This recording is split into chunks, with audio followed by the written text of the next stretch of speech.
Llegué antes a la fiesta de Nochebuena de mis suegros para darles una sorpresa. Nada más entrar. Oí la voz de mi marido que venía del salón. Estamos embarazados. Vamos a tener un hijo. Me detuve allí mismo, en el pasillo. Yo no estaba embarazada. Miré hacia el salón y lo vi con el brazo alrededor de su exnovia. Todo el mundo aplaudía, celebraba, y todos los presentes lo sabían, menos yo. Pero no fue solo una traición, fue mucho peor que eso, porque en las semanas siguientes descubrí que mi vida entera había sido una mentira planeada hasta el más mínimo detalle, y ellos no sabían con quién se estaban metiendo. Solía creer que conocer a alguien de toda la vida significaba conocerlo de verdad, que una historia en común era sinónimo de confianza y que la familia era para siempre. Estaba equivocada en todo. Me llamo Alicia. Tengo 28 años y soy gerente de proyectos en una empresa tecnológica en Madrid. Mi vida, vista desde fuera, parecía perfecta. Un piso bonito, un matrimonio estable, una carrera en ascenso. La gente me envidiaba. Pensaban que lo tenía todo, pero no tenían ni idea de por lo que había pasado para llegar hasta aquí. No sabían el precio que había pagado por esa aparente estabilidad. Mi vida cambió la noche de Nochebuena del año pasado. Fue cuando la venda de los ojos finalmente se me cayó. La traición llevaba ahí años, justo delante de mis narices. Simplemente no era capaz de verla.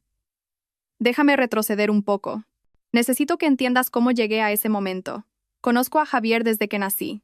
Nuestros padres eran amigos íntimos, de esos que pasaban los fines de semana juntos, se iban de vacaciones, celebraban los cumpleaños. Mis padres eran los padrinos de Javier, y sus padres, Carmen y Carlos, eran mis padrinos, a quienes yo llamaba cariñosamente tíos. Era el tipo de amistad que parecía indestructible, construida a lo largo de los años. Crecimos jugando en los mismos parques. Nos veíamos en barbacoas de fin de semana, fiestas de cumpleaños, días festivos. Él formaba parte de mi vida incluso antes de que yo entendiera lo que eso significaba. Pero nuestras vidas eran diferentes, muy diferentes. Mis padres tenían dinero. Mi padre era un empresario de éxito. Mi madre, una arquitecta de renombre. Estudié en los mejores colegios privados de Madrid. Tuve clases de piano, ballet, francés. Viajábamos por Europa en vacaciones. Teníamos una casa grande en el barrio de Salamanca. Javier, por otro lado, estudiaba en colegios públicos. Su familia vivía en una casa sencilla en un barrio de clase media. Tío Carlos trabajaba como gerente de una tienda de materiales de construcción. Tía Carmen era secretaria en una consulta médica.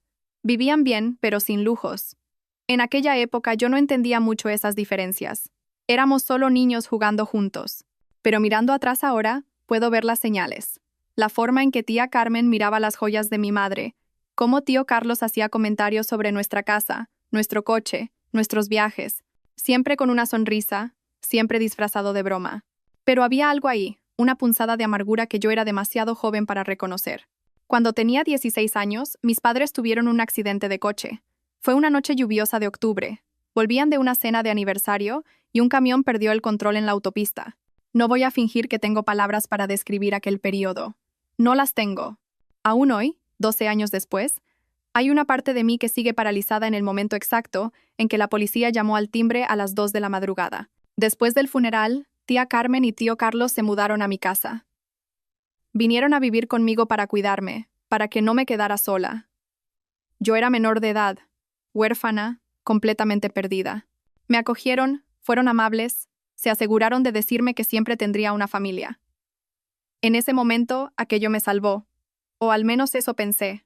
Administraron la herencia de mis padres hasta que cumplí los 21 años. Cuando alcancé la mayoría de edad, descubrí que mis padres me habían dejado un patrimonio considerable. 4 pisos y la casa donde vivíamos, todos completamente pagados. Mis padres habían invertido bien, habían planeado el futuro que nunca vivieron conmigo. Tía Carmen y tío Carlos me ayudaron con toda la documentación, me explicaron cada detalle, fueron pacientes con mis dudas. Cuando cumplí 21 y técnicamente podía hacerme cargo de todo sola, me preguntaron si podían seguir viviendo en la casa conmigo. Dijeron que sería mejor para todos si seguíamos juntos. No lo pensé 2 veces. Eran prácticamente mi familia. Me habían cuidado en los peores años de mi vida. Dejar que se quedaran era lo mínimo que podía hacer. Generosidad, gratitud, ingenuidad. 3 palabras que definen perfectamente cómo era yo en aquella época. Javier y yo empezamos a salir cuando yo tenía 21 años. Fue natural, todo el mundo lo esperaba. Sois perfectos el uno para el otro, decían. Habéis crecido juntos. Es como si fuera el destino. Él era atento, cariñoso, parecía entenderme. Conocía mi historia, mis dolores, mis miedos. O al menos eso creí. 2 años después, nos casamos. Tía Carmen me ayudó a organizarlo todo. Elegimos el vestido juntas. Me acompañó a las pruebas. Dio su opinión sobre las flores, la decoración, las invitaciones. A tu madre le encantaría estar aquí haciendo esto contigo, me dijo varias veces con lágrimas en los ojos. Y yo creí que de verdad echaba de menos a mi madre, que estaba ocupando ese lugar por amor. El día de la boda, fue tío Carlos quien me llevó al altar. Me cogió del brazo, me miró con esa sonrisa paternal y dijo, tu padre estaría muy orgulloso de ti hoy. Lloré. Pensé que aquello era bonito, que era amor de familia. Y lo permití porque confiaba. Porque creía que era amor de verdad. Javier y yo nos mudamos a uno de los pisos que había heredado. Javier dijo que quería que construyéramos nuestra vida juntos, que no necesitábamos una casa grande al principio. Tenía sentido. Yo trabajaba mucho, estaba centrada en mi carrera. Él había empezado a trabajar como trader, operando desde casa, invirtiendo en acciones y criptomonedas. Al menos, eso es lo que yo creía que hacía. Los otros 3 pisos estaban alquilados. Javier se ofreció a encargarse de todo. Ya trabajas mucho. Déjame administrar los inmuebles. Así puedes centrarte en tu carrera y yo me ocupo de esta parte. Parecía un acuerdo justo. Me enviaba informes mensuales, decía que estaba reinvirtiendo los beneficios, multiplicando nuestro patrimonio. Nunca lo cuestioné. Confiaba plenamente. Al fin y al cabo, ¿por qué iba a desconfiar? Era mi marido, había crecido conmigo. Sus padres eran mis padrinos, vivían en mi casa. Éramos una familia. 2 semanas antes de Navidad, Javier llegó a casa con un documento.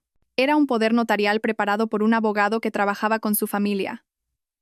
Es solo para facilitar las cosas, cariño, me explicó, sonriendo de esa manera que siempre me tranquilizaba.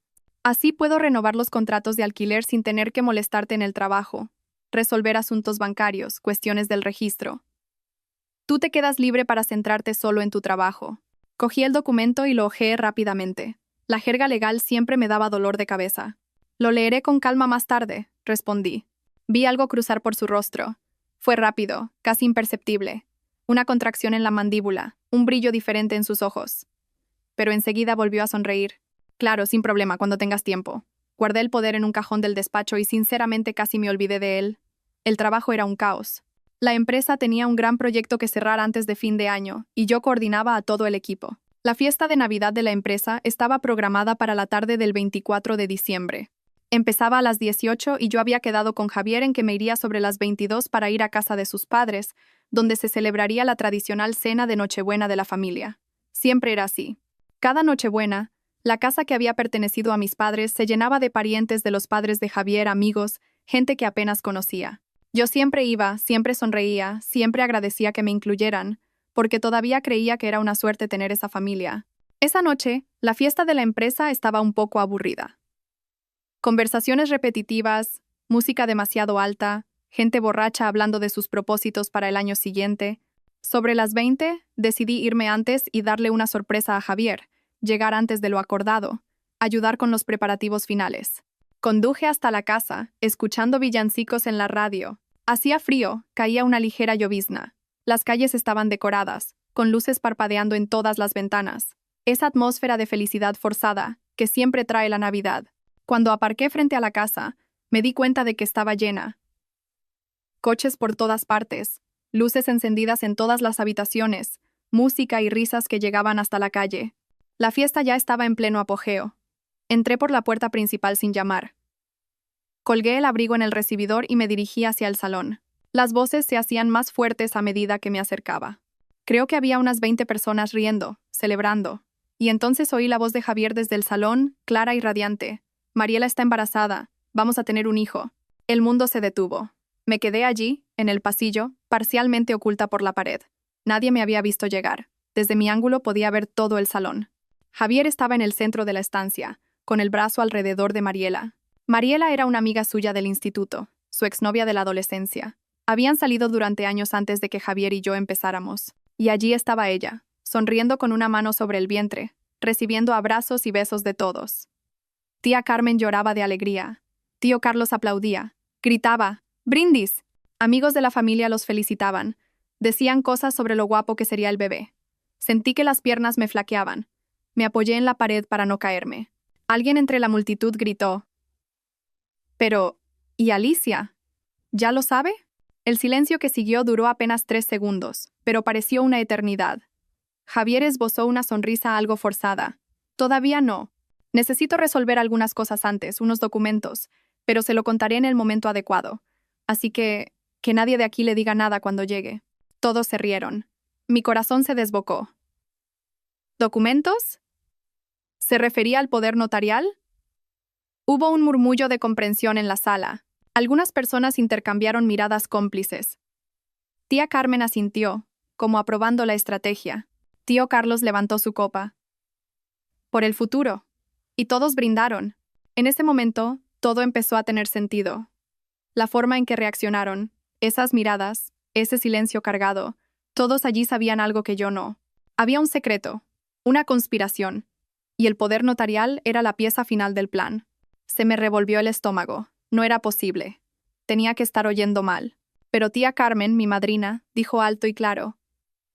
Por fin, hijo mío, después de tantos años vamos a recuperar lo que es nuestro por derecho. Y entonces lo entendí todo. Cada sonrisa, cada gesto de cariño, cada palabra de consuelo, todo había sido mentira. Una gran y elaborada mentira que duraba años. ¿No era amor? Nunca lo fue. Era una estafa. Di media vuelta, cogí mi abrigo y salí de la casa en silencio, tan silenciosamente como había entrado. Nadie me vio, nadie se dio cuenta. Me metí en el coche, cerré la puerta y solo entonces fui plenamente consciente de todo. Empecé a llorar. No ese llanto melodramático de película. Era un llanto silencioso, doloroso, que me quemaba el pecho y la garganta, lágrimas que corrían sin parar mientras intentaba procesar lo que acababa de presenciar. Mi matrimonio era una farsa. Mi marido tenía una amante embarazada. Tía Carmen y tío Carlos, que eran mis padrinos, estaban involucrados en un plan para robar mi herencia. Y todos, absolutamente todos en esa sala lo sabían y estaban de acuerdo. Conduje de vuelta al piso con el piloto automático. No recuerdo la carretera, no recuerdo parar en los semáforos. Solo recuerdo estar llorando y conduciendo, llorando y conduciendo. Cuando llegué a casa, me sequé las lágrimas. Me lavé la cara, me miré en el espejo y apenas reconocí a la persona que me devolvía la mirada. Parecía más pequeña, más frágil, perdida. Mi móvil vibró. Era un mensaje de Javier preguntando dónde estaba. Respiré hondo y respondí. He decidido quedarme en la fiesta de la empresa. Está más animada de lo que pensaba. Él respondió. Vale, pásalo bien. Nos vemos en 2 semanas. Mañana temprano nos vamos de viaje a las Canarias. Claro, el viaje anual. Desde que nos casamos, su familia iba a visitar a unos parientes a las Islas Canarias en Navidad y se quedaban hasta la primera semana de enero. Sabían que fin de año siempre era un caos en mi empresa. Cierre de proyectos, informes. Y todos los años yo me quedaba mientras ellos se iban de viaje. Nunca lo cuestioné. Al fin y al cabo, era su momento. Respondí solo, ok, buen viaje. Él mandó un feliz Navidad. Te quiero con un corazón. No respondí. Bloqueé la pantalla del móvil y lo lancé al sofá. Me senté en el sofá del salón, a oscuras, y dejé que la rabia creciera. Porque me di cuenta de una cosa en ese momento. El llanto se había acabado. Ya no había espacio para el dolor, la tristeza o las lágrimas. Solo había espacio para la estrategia. Pensaban que era idiota, que siempre sería esa chica huérfana, perdida, agradecida por tener una familia, que confiaría eternamente, que firmaría cualquier papel, que nunca cuestionaría nada. Estaban equivocados. Yo había crecido, me había convertido en gerente de proyectos porque era buena planificando, organizando, previendo problemas y creando soluciones. Coordinaba equipos, administraba crisis, tomaba decisiones difíciles todos los días. Y en ese momento, sentada en la oscuridad de mi salón, tomé la decisión más importante de mi vida. Querían jugar, pues jugaríamos, pero esta vez, con mis reglas. Pasé toda la noche en vela, no dormí. Me quedé allí, planeando. Primero, hice una lista mental de todo lo que sabía. Javier me engañaba con su exnovia Mariela. Mariela estaba embarazada. Toda su familia y amigos lo sabían y lo apoyaban. El poder notarial era la pieza final de un plan para transferir mis bienes a su familia. Yo aún no había firmado nada. Este último punto era crucial. Yo todavía tenía el control de todo. Seguía siendo la dueña de mis inmuebles, de mis cuentas. Javier no tenía poder legal sobre nada. Mientras yo no firmara ese documento, él no podía hacer nada. Pasé toda la Navidad planeando, pensando en cada detalle, en cada movimiento que tendría que hacer.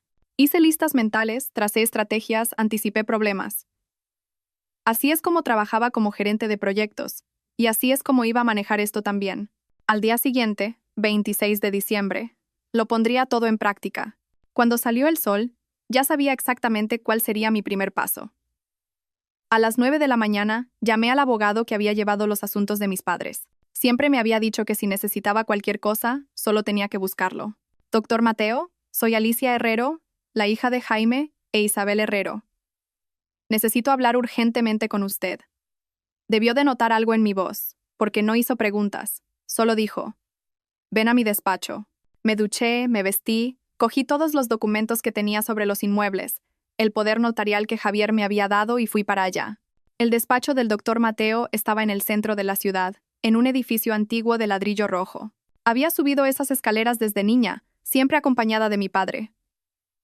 Era un lugar que olía a papel viejo y a café fuerte. Me recibió con un abrazo. Era un señor de unos 70 años, con el pelo completamente blanco y unas gafas de leer colgadas del cuello. Había sido el abogado de mi padre durante más de 20 años. Siéntate, Alicia. Cuéntame qué ha pasado. Y se lo conté todo.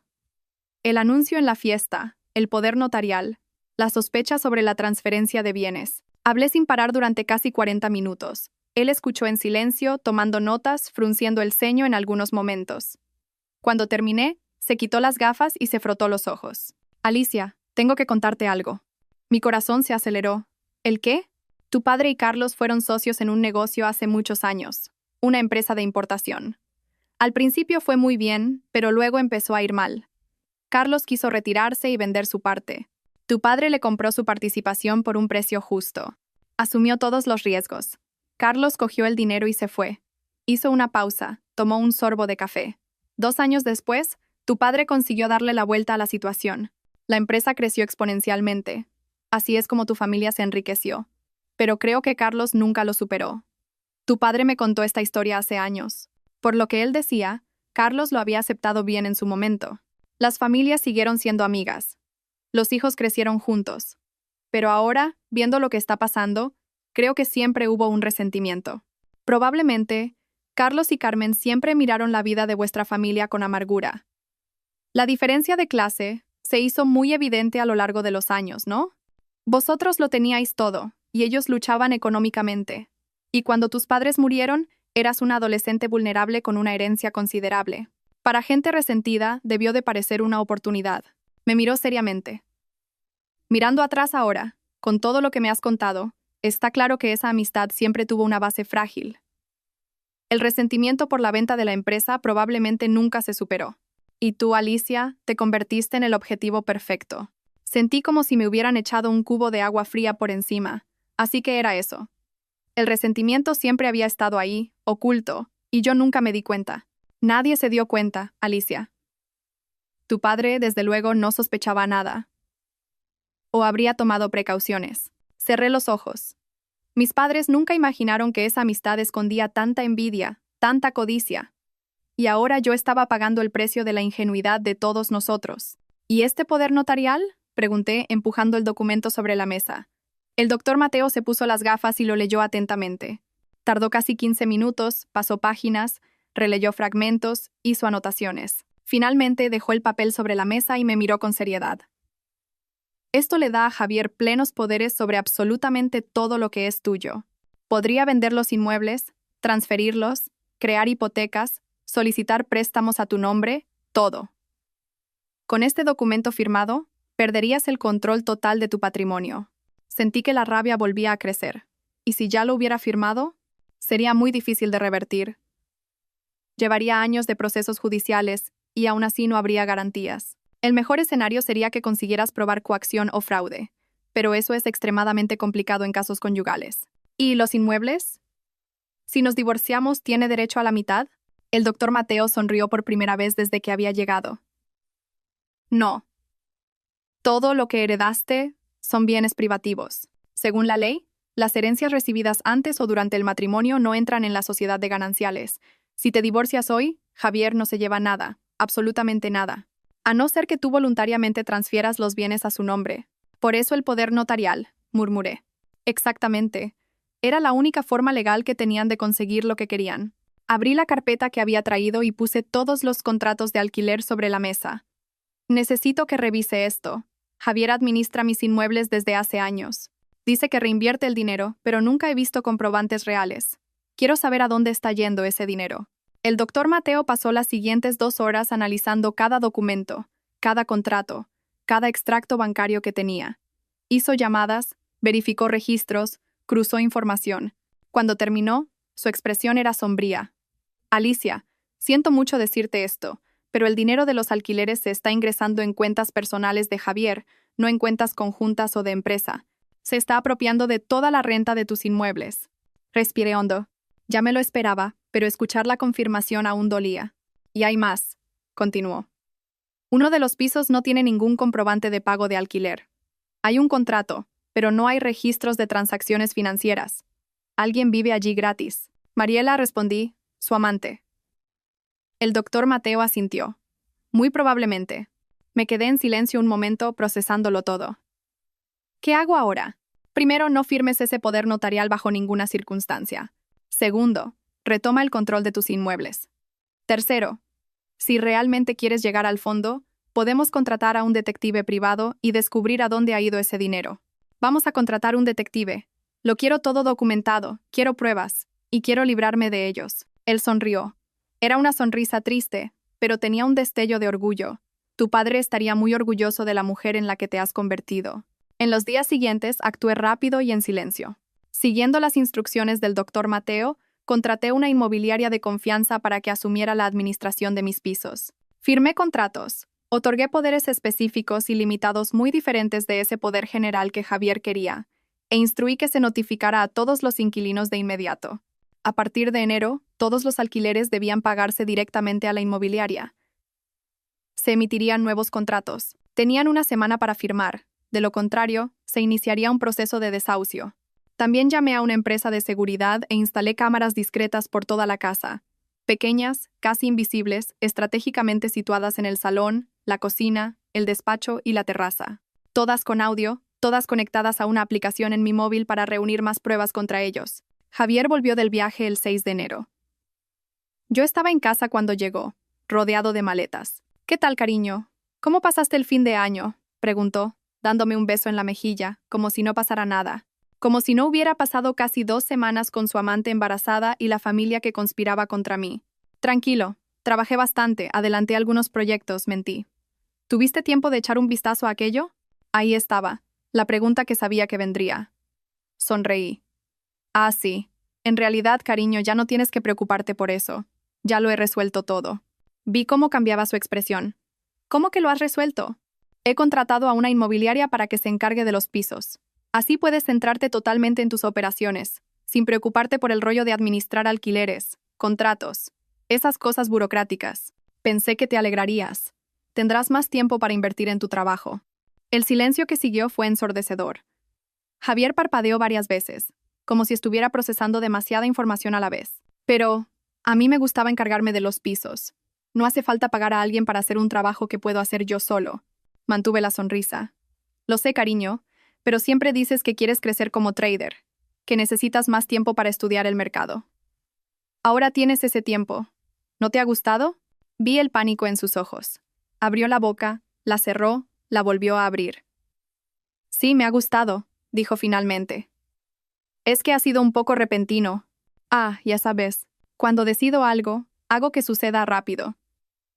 Sabía que te iba a gustar la sorpresa, cariño. No respondió. Solo forzó una sonrisa. Cogió el móvil y salió del salón, murmurando algo que no entendí. Esperé un poco y abrí la aplicación de las cámaras en mi móvil. Activé la cámara de la terraza y me puse los auriculares. Allí estaba él, caminando nerviosamente de un lado a otro, tecleando furiosamente en el móvil. Su teléfono sonó pocos segundos después. Incluso a distancia, se oían los gritos al otro lado de la línea. «Calma, calma», decía Javier, mirando hacia atrás nervioso para asegurarse de que yo no estaba cerca. «No sé qué ha pasado, ha contratado una inmobiliaria. No, no puedo hacer nada ahora. No, no tengo 3.000 euros para pagar el alquiler. Mariela, escucha, no voy a tener dinero para nada durante un tiempo. Necesito resolver esto primero». Colgó el teléfono y noté su rabia. Apagué la cámara y sonreí. Su desesperación era casi palpable, pero aún no había terminado. Esa noche, durante la cena, comenté como si nada. Me ha llamado mi jefe hace un rato. Tengo que hacer un viaje de última hora a Japón. Un proyecto importante. Necesitan que alguien vaya a cerrar el contrato en persona. Estaré fuera toda la semana. ¿Cuándo te vas?, preguntó Javier, intentando parecer desinteresado, pero con los ojos muy atentos. El vuelo está programado para las 2 de la mañana. Saldré de casa sobre las 23 más o menos. Perdona el aviso de última hora, ya sabes cómo es este trabajo. No pasa nada, respondió demasiado rápido. Pensé que pasaríamos un tiempo juntos, pero si es por trabajo, tienes que ir. Después de la cena fui al vestidor y cogí mi joyero para guardarlo en la caja fuerte. Fue entonces cuando me di cuenta. Faltaban joyas, varias de ellas. Un collar de perlas que era de mi abuela, unos pendientes de diamantes que mis padres me habían regalado por mi 15º cumpleaños, una pulsera de oro con colgantes de piedras preciosas de mi madre, un collar de zafiros que mi padre le regaló a mi madre en un aniversario. Sentí que me hervía la sangre. No bastaba con robar mis ingresos. Había robado los recuerdos de mi familia, pero no tenía tiempo para lidiar con eso ahora. Entré en el despacho, abrí la caja fuerte donde guardaba todos los documentos importantes y cambié la combinación. Guardé las joyas que quedaban, las cerré y salí. Preparé una maleta y me despedí de Javier con un beso en la mejilla. Solo por fastidiar, cogí disimuladamente las llaves de su coche de la mesita del recibidor. Las metí en mi bolso y salí de casa. No fui al aeropuerto. Fui a un hotel en el centro de la ciudad. Reservé una suite cómoda, subí a la habitación y finalmente respiré hondo. Estaba sola, segura y con el control total de la situación. 1 hora después de salir de casa, mi móvil sonó. ¿Sabes dónde están las llaves de mi coche? Fingí sorpresa. No sé, amor. ¿Pero para qué quieres las llaves a estas horas? Por nada. Solo me he dado cuenta de que no estaban aquí en la mesita. Lo interrumpí. Quizás se han caído detrás del mueble. ¿Has buscado bien? Oí un suspiro de irritación al otro lado. Voy a echar un vistazo. Buen viaje. Te quiero. Colgué e inmediatamente abrí la aplicación de las cámaras. La visión de Javier revolviendo toda la casa, buscando las llaves que estaban guardadas en mi bolso, era casi cómica. Miraba debajo del sofá, rebuscaba en cajones, incluso se agachó para mirar debajo de los muebles. Después de 15 minutos de búsqueda frustrada, cogió el móvil, tecleó algo rápidamente y se tiró en el sofá del salón con la expresión de quien acaba de darse cuenta de que ha perdido completamente el control.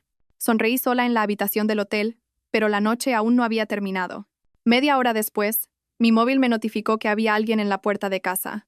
Activé la cámara y vi a 3 personas entrando en el piso. Tío Carlos, tía Carmen y Mariela. Se sentaron a la mesa de la cocina. Javier parecía destrozado, con los hombros caídos y el rostro pálido. Tía Carmen estaba visiblemente irritada, con los brazos cruzados y expresión dura. Tío Carlos tamborileaba con los dedos en la mesa, impaciente. Subí el volumen del audio al máximo y me conecté los auriculares. «Cuenta bien qué está pasando», exigió tía Carmen, con voz cortante. Javier se pasó la mano por la cara, cansado. Ha contratado una inmobiliaria para administrar los pisos. Todos los inquilinos han recibido una notificación. A partir de este mes, los alquileres van directos a la inmobiliaria. Contratos nuevos, todo oficial. Ya no tengo acceso a nada. ¿Y el piso de Mariela?, preguntó tío Carlos. También ha recibido la notificación. Contrato nuevo en 1 semana o desahucio. Mariela se llevó una mano protectora al vientre. Javier, no tengo dinero para pagar el alquiler. Lo sabes. Lo sé, respondió Javier con voz derrotada. Tendrás que vivir con mis padres por ahora, hasta que resuelva esta situación. ¿Resolver cómo?, escupió prácticamente tío Carlos. Has perdido el control de todo. Años de planificación, años cuidando a esa chica, y lo dejas escapar en el último momento. Yo no lo he dejado escapar, replicó Javier levantando la voz. Es ella la que se ha vuelto lista de repente. Nunca ha cuestionado nada en 5 años de matrimonio, y de la nada decide contratar una inmobiliaria. ¿Porque te precipitaste con ese estúpido poder notarial?, dijo tía Carmen señalándolo con el dedo. Deberías haber esperado más, ganarte más su confianza. ¿Más confianza? La conozco desde que nació. Si eso no es confianza suficiente, no sé qué lo es. Claramente no lo fue, murmuró tío Carlos. Hubo un silencio tenso. Mariela jugueteaba nerviosamente con el collar que llevaba mi collar de zafiros, frotando el colgante entre sus dedos. ¿Y ahora qué?, preguntó con voz débil. ¿Qué hacemos? Javier suspiró. Voy a intentar convencerla de que firme el poder. Es la única forma de revertir esto. Con el poder puedo deshacer el contrato con la inmobiliaria, retomar el control. ¿Pero qué le vas a decir para que lo firme?, preguntó tío Carlos. No sé. Necesito hablar con ella cuando vuelva de Japón. Tía Carmen se inclinó hacia adelante, con las manos sobre la mesa. Javier, escúchame bien. No hemos cuidado de esa niña todos estos años para no conseguir nada al final. ¿Entendido? No aguanté a esa cría llorando por sus padres muertos de gratis. Tu padre y yo no hicimos tanto sacrificio para que ahora salga mal. Se me revolvió el estómago. La forma en que hablaba de mí, como si fuera una carga, una inversión que tenía que dar beneficios. Lo sé, mamá, dijo Javier cansado. ¿Lo sabes? ¿De verdad lo sabes? Se unió tío Carlos a su mujer. Esa empresa debería haber sido nuestra también. La mitad de ese dinero, la mitad de esos pisos, todo debería ser nuestro. Pero su padre se volvió avaricioso y compró mi parte cuando la empresa iba mal. Se quedó con todos los beneficios cuando mejoró. Nos engañó y luego se murió, dejándoselo todo a esa niña mimada. Tía Carmen se movió en la silla y continuó.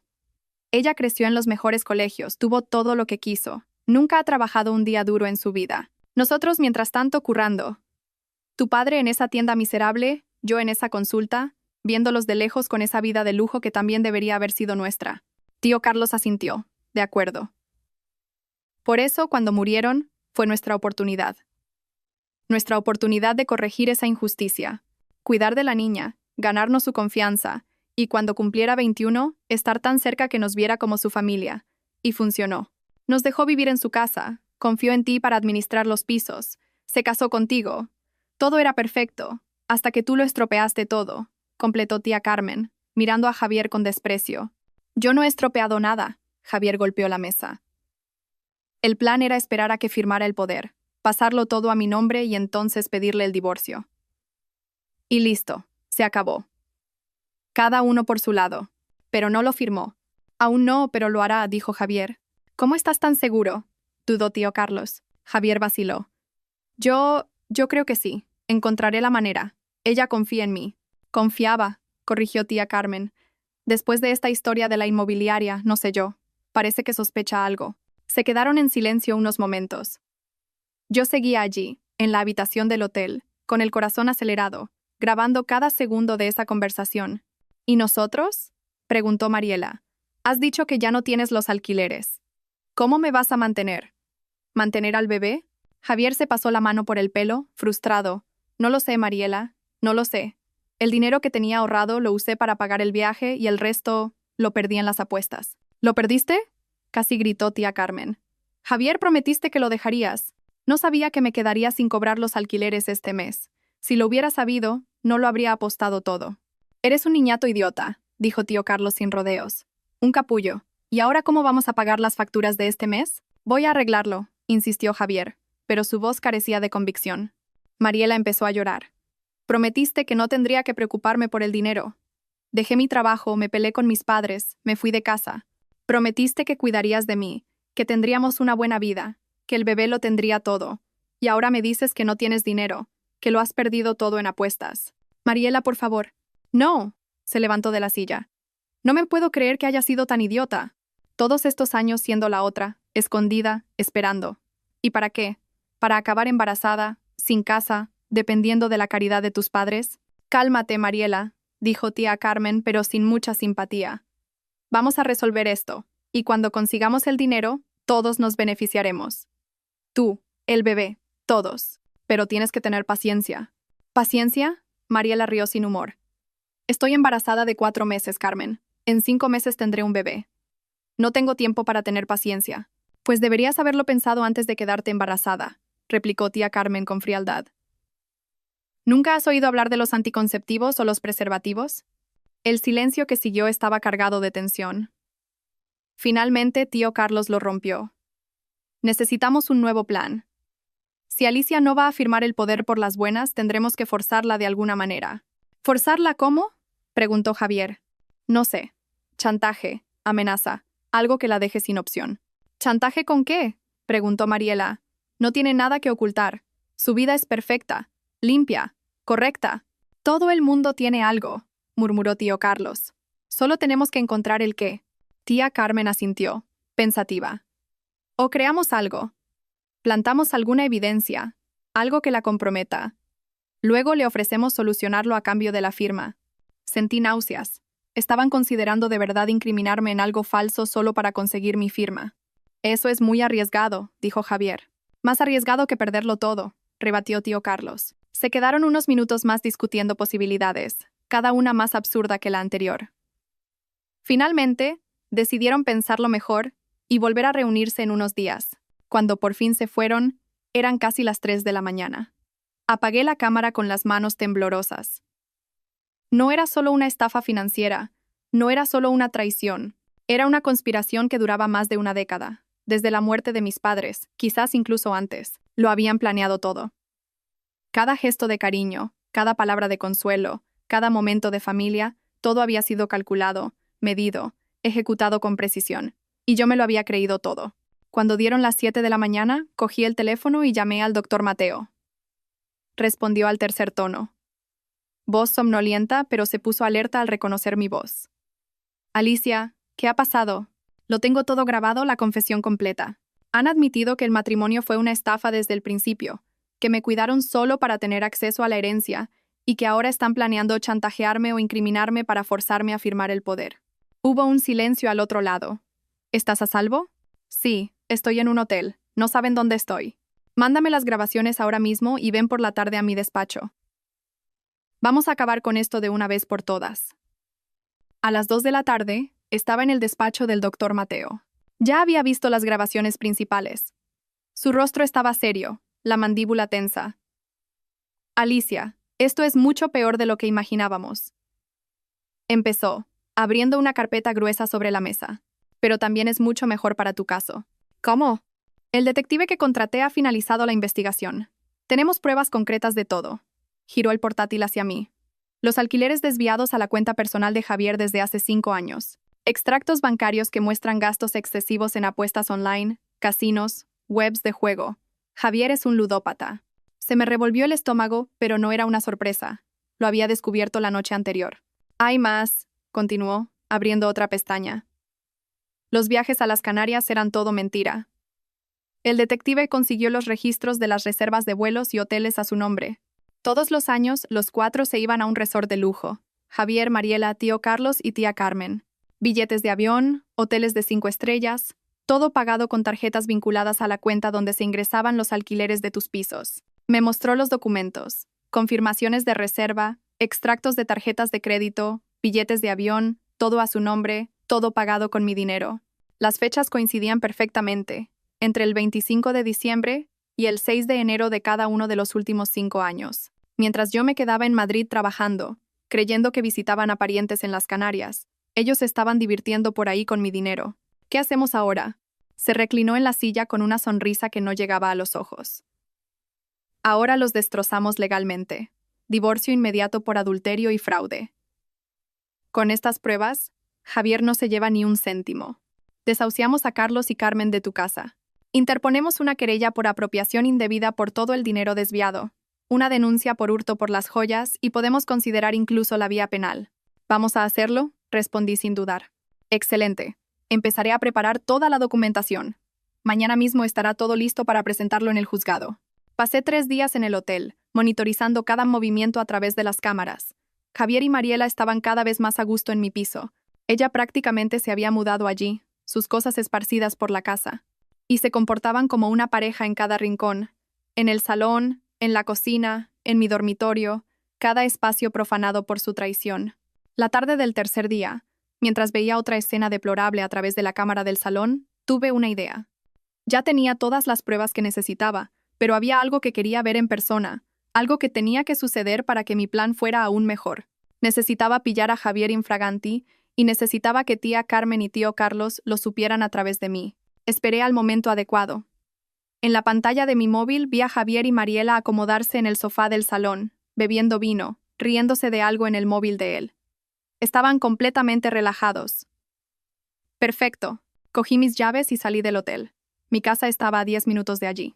Durante todo el trayecto, mi corazón latía acelerado, no de nerviosismo, sino de una extraña mezcla de rabia y satisfacción anticipada.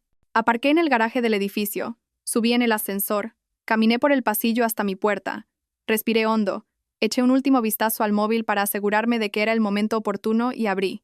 La escena que encontré era exactamente la que esperaba, pero aún así, verlo en persona fue diferente a verlo a través de una pantalla. Javier y Mariela estaban en el sofá.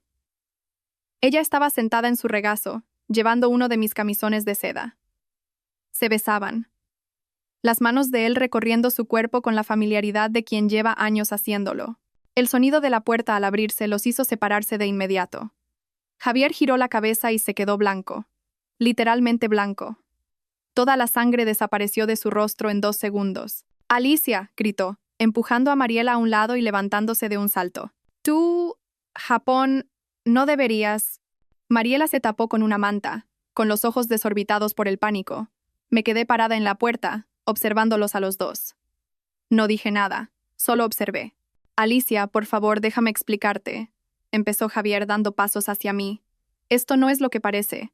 Mariela necesitaba un sitio donde quedarse y... Quiero el divorcio», lo corté. Mi voz saliendo más firme y tranquila de lo que esperaba. Se detuvo parpadeando varias veces. «¿Qué? ¿Divorcio? Me has engañado en nuestro piso con tu exnovia.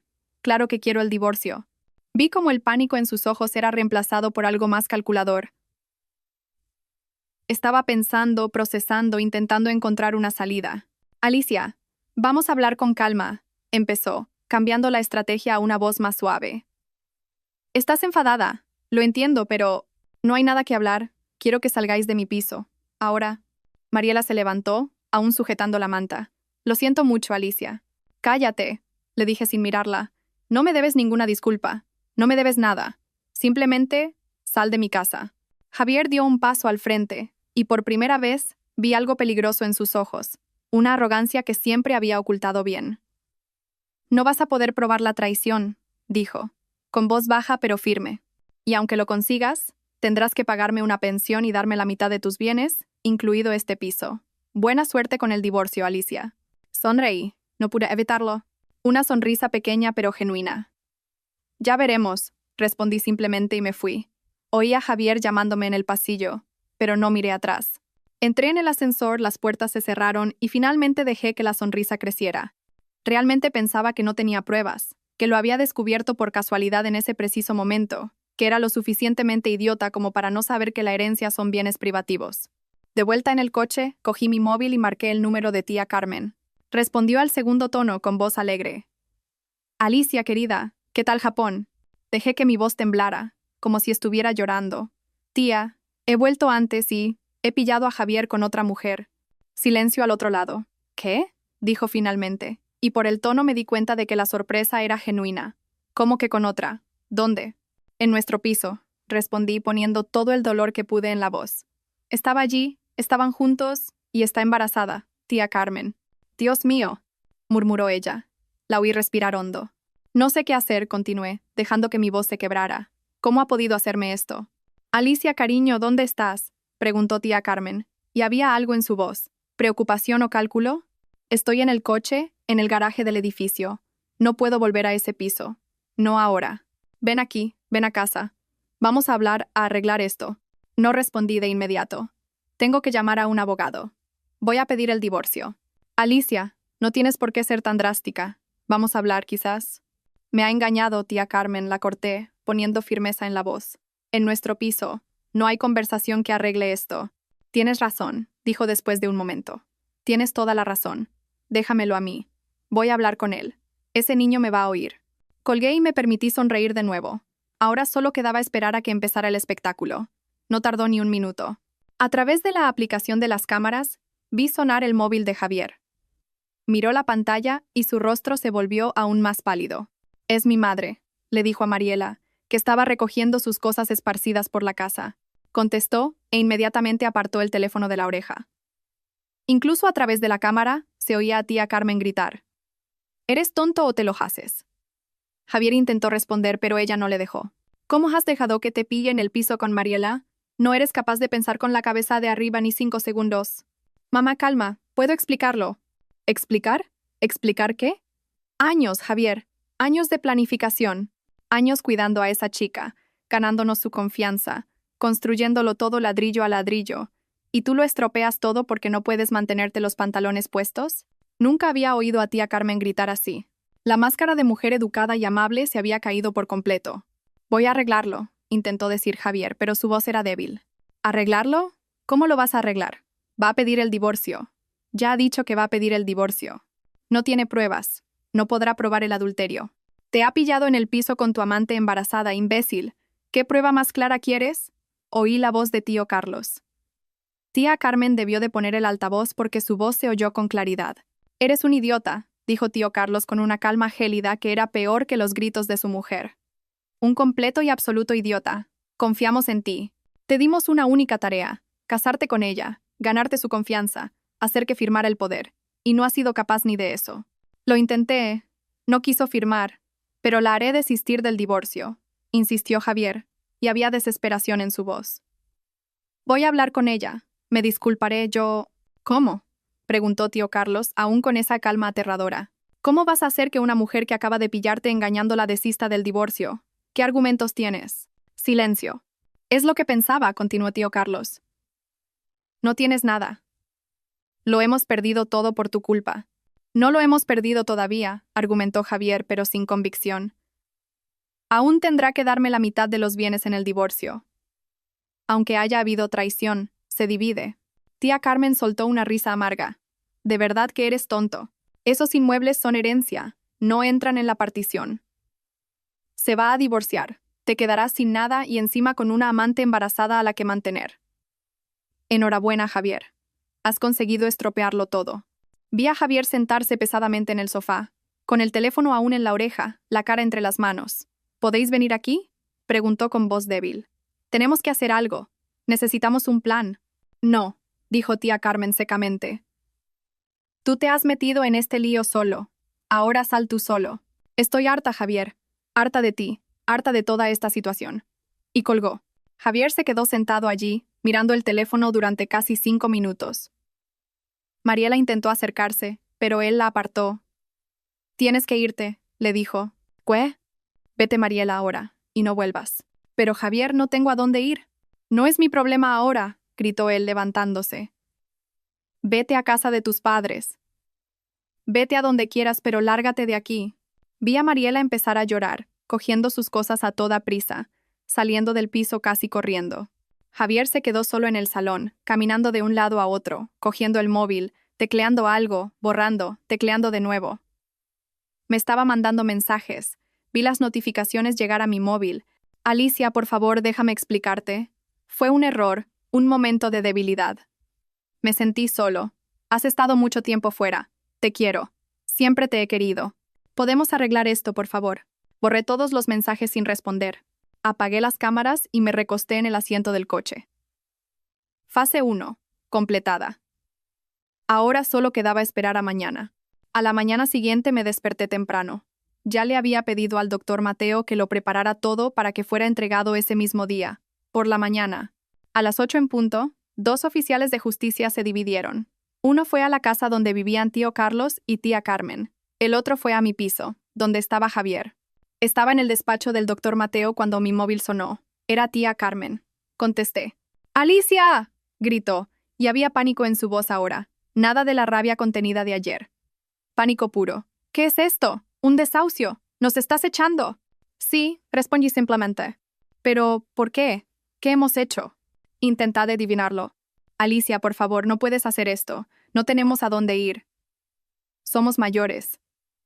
No tenemos dinero para... No es mi problema, la corté, usando las mismas palabras que Javier había usado con Mariela el día anterior. Es por lo que ha hecho Javier, pero nosotros no tenemos nada que ver con eso. Casi me río. ¿Que no tenéis nada que ver? ¿En serio? Claro que no. Estamos tan sorprendidos como tú. Ese niño idiota. Tía Carmen, la interrumpí, mi voz volviéndose fría. Lo sé todo. Los viajes que no eran a las Canarias. Los alquileres desviados. El plan que teníais desde la muerte de mis padres. Lo sé todo. Silencio absoluto al otro lado. Así que sí, continué. Tenéis 30 días para salir de mi casa. Y os sugiero que uséis ese tiempo para buscar un buen abogado, porque lo vais a necesitar. Colgué antes de que pudiera responder. 2 minutos después, mi móvil sonó de nuevo. Javier. Contesté. Alicia, ¿esto va en serio?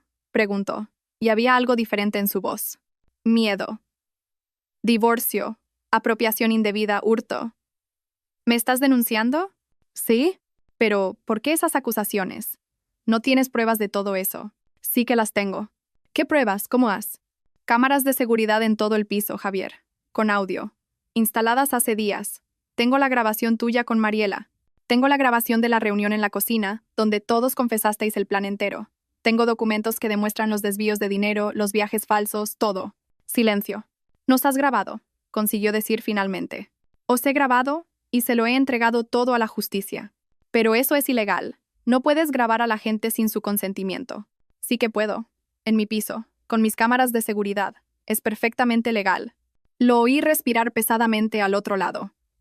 ¿Cuánto quieres? Preguntó finalmente. ¿Qué? ¿Cuánto quieres para olvidarlo todo? ¿Para retirar las demandas? ¿10.000 euros?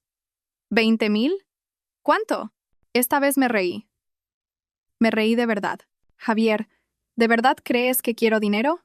Yo tengo dinero. Lo que quiero es justicia. Y mis bienes de vuelta.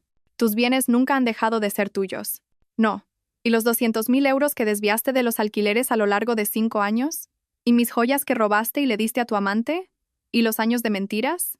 Yo te lo devolveré todo, con intereses. Solo retira las demandas. No, no tienes dónde caerte muerto. ¿Cómo crees que me lo vas a devolver con intereses? Alicia, por favor, esto me va a destruir. Va a destruir a mis padres, a todos nosotros. Deberíais haberlo pensado antes. ¿Estás haciendo esto por venganza? ¿Porque te he engañado? Ya te he pedido perdón. No, Javier. Estoy haciendo esto porque os pasasteis más de una década planeando una estafa contra mí. Porque usasteis la muerte de mis padres. Usasteis mi vulnerabilidad, mi confianza, porque sois exactamente el tipo de personas que merece pagar por sus crímenes. ¿Crímenes? Solo tomé malas decisiones con nuestro dinero. Es el riesgo del negocio. Desviaste dinero, falsificaste contratos, robaste joyas, cometiste fraude. Son delitos, Javier, y vas a responder por ellos. Lo oí empezar a llorar al otro lado. No ese llanto manipulador que probablemente usaría si estuviéramos cara a cara. Era un llanto de desesperación real. Por favor, suplicó. Voy a perderlo todo. No tendré nada. Bienvenido al club, respondí fríamente. Tú también ibas a dejarme sin nada. La diferencia es que yo fui más lista y lo descubrí antes. Lo oí tragar saliva al otro lado. Mis padres, empezó, pero la voz le falló. Mis padres me van a matar. Me van a matar por haber dejado que esto pasara. No es mi problema. ¿No lo entiendes? Su voz se volvió desesperada. Me van a culpar de todo. Dirán que estropeé su plan, que fui tonto, descuidado. ¿Y no lo fuiste? Lo corté. Fuiste tonto y descuidado. Te dejaste pillar con tu amante. No sabía que ibas a volver antes. No hablo solo de ese día, Javier. También hablo de la Nochebuena, cuando anunciaste el embarazo de Mariela a toda la sala, cuando tus padres hablaron de conseguir por fin los inmuebles que creían tener por derecho, cuando todos brindasteis por el futuro. Silencio absoluto al otro lado. ¿Estabas allí? Su voz salió en un hilo. Pues sí, también llegué antes de la fiesta de la empresa. Lo oí todo, lo vi todo, y me fui antes de que nadie se diera cuenta. Pero me mandaste un mensaje después diciendo que estabas en la fiesta de la empresa. Porque necesitaba tiempo, Javier.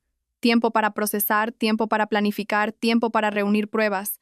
Pensasteis que sería eternamente idiota, eternamente agradecida, eternamente ciega, y os dejé creerlo mientras me preparaba. Otro silencio, más largo, pesado. Entonces, desde Navidad, murmuró, como si estuviera procesándolo. Lo sabías desde Navidad. El viaje a Japón, las cámaras, todo fue planeado.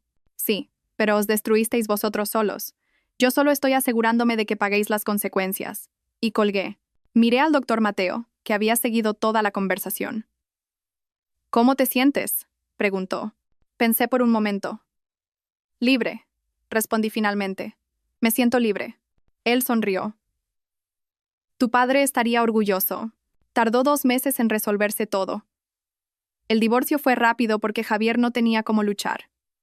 Con todas esas pruebas, su abogado básicamente le suplicó que lo firmara todo sin oponerse. Es la única salida, oí decir al tipo en el pasillo del juzgado. Vi a Javier firmar los papeles.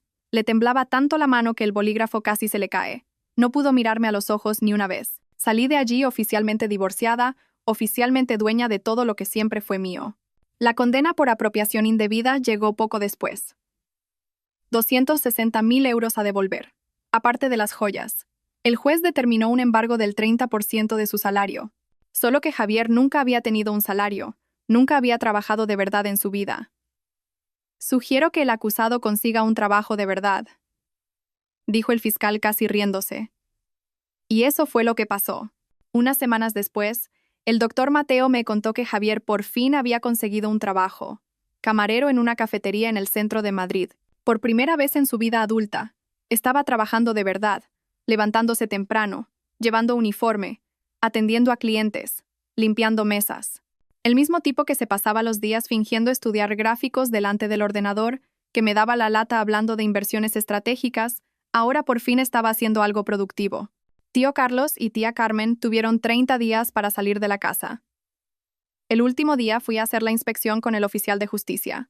Esperaba que estuviera desordenada. No esperaba un vandalismo completo.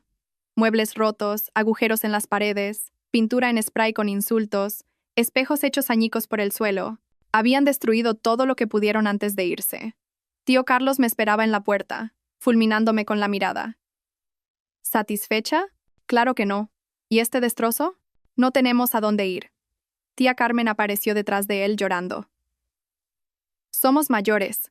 No tenemos dinero. Nos lo has quitado todo. He quitado lo que siempre fue mío. Vosotros sois los que os pasasteis años fingiendo que era vuestro. Tu padre nos robó. Tío Carlos dio un paso hacia mí, pero el oficial se interpuso. Ese dinero era nuestro. Mi padre os compró vuestra parte. Elegisteis salir. No fue culpa suya que os rindierais demasiado pronto. Y desde luego, no es culpa mía. Te arrepentirás de esto, siseó tía Carmen. No lo haré, pero vosotros sí, cada santo día. Me di la vuelta y me fui. Mandé reformar la casa entera. Tardó más de un mes, pero quedó preciosa. La vendí en 2 semanas a una pareja con 2 hijos pequeños. Estaban radiantes, haciendo planes sobre cómo iban a decorar cada habitación, sobre la fiesta del cumpleaños que harían en el jardín. Espero que sean felices allí.